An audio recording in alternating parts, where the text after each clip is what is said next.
Hello, my name is Jennifer Plasky, and my personal story is I am a bail advocate slash parent.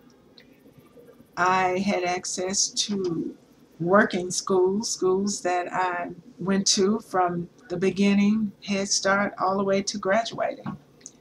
And my daughter, at the time she was born and become school age, she also had the same thing.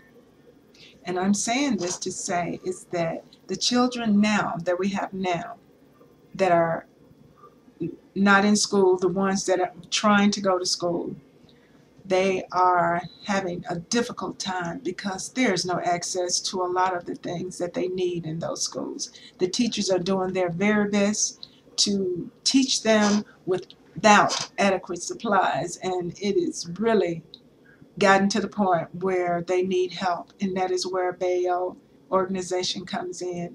And I didn't realize how much of an organization, an affiliated organization that they were until I went to some of the school meetings. But that does not excuse the fact of how there once was a budget. There once were schools in place. I mean, when I went, my daughter went, that was back in the 60s, 70s, 80s, and 90s. And we had access to school and were able to complete our diplomas. Now, when money is plentiful, there are children that are not able to do so, and parents having difficulty getting them back and forth to school. So it is really to our advantage to get these children back to a point where they need to be, and that's realizing that they do have a future.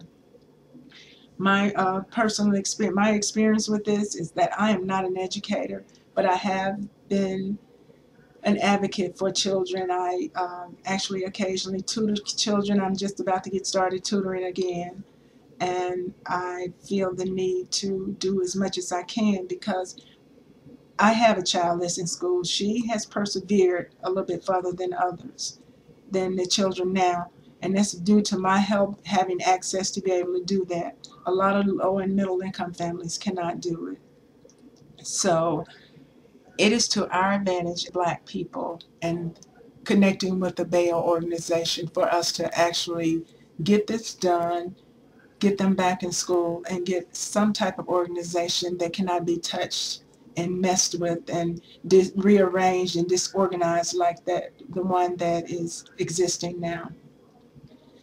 And I hope that I can make an impact by being a part of this organization. I'm not saying that I'm the best candidate or the one for the actual job, but I am saying that I want to be part of this organization and make a difference. I want to be able to say that, yes, I was a part of that organization. I actually physically put my hands on something that made a difference in their lives. I thank you.